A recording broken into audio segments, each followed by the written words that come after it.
Tahukah teman-teman, inilah perkampungan Kristen minoritas di pinggiran Kota Padang. Kampung ini bernama Korong Tanjung Basung, Nagari Pasar Usang, Kecamatan Batang Anai, Kabupaten Padang Pariaman. Berjarak hanya 28 km dari pusat Kota Padang dan sekitar 7 km dari Bandara Internasional Minangkabau.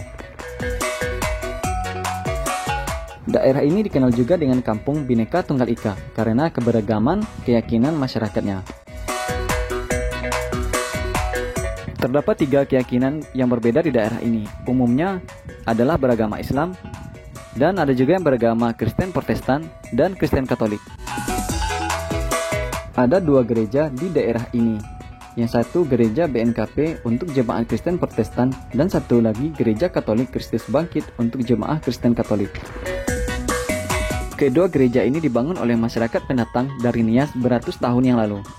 Semua hidup ramai dan rukun di daerah ini, tanpa pernah terjadinya konflik. Mau ibadah, Bu? Iya. Bu. Sampai jam berapa biasanya, Bu? Selesainya nih? Sampai jam 12 lah. Ini ibadahnya cuma satu sesi atau lagi nanti siang enggak? Satu sesi aja. Oh, sesi aja.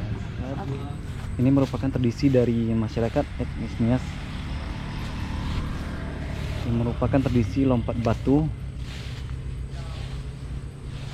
Nah, ini dipakai atau dilakukan acara di sini adalah tiap memperingati hari 17 Agustus, Hari Kemerdekaan Republik Indonesia.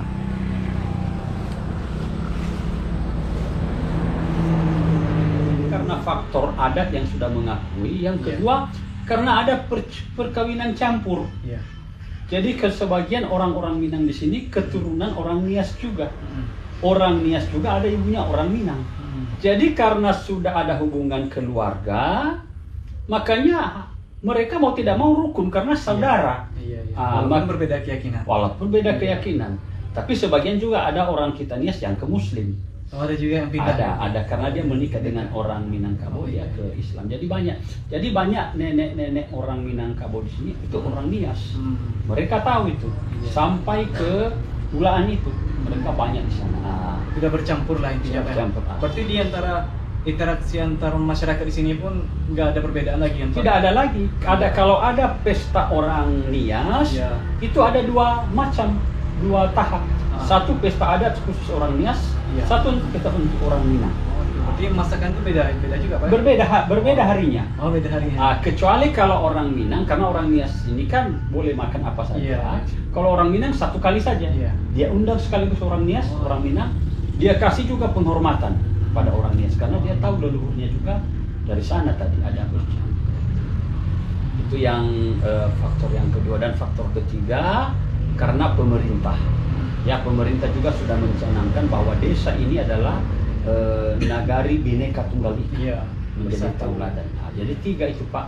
Adat, juga masalah perkawinan campur, keturunan, dan pemerintah.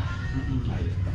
Soalnya dari yang saya pernah baca kan, Pak, umumnya gereja yang di Minangkabau itu kan peninggalan dari zaman penjajah kan, umumnya Belanda. Itu kalau ini kan dibangun kan, bukan peninggalan ya, Pak ya? Biasanya GPIB itu, Pak. Kalau gerejanya sini, ini gereja suku. Oh, iya. Ini kita bangun sendiri ini. Dan itu bantuan dari orang-orang kita Muslim juga.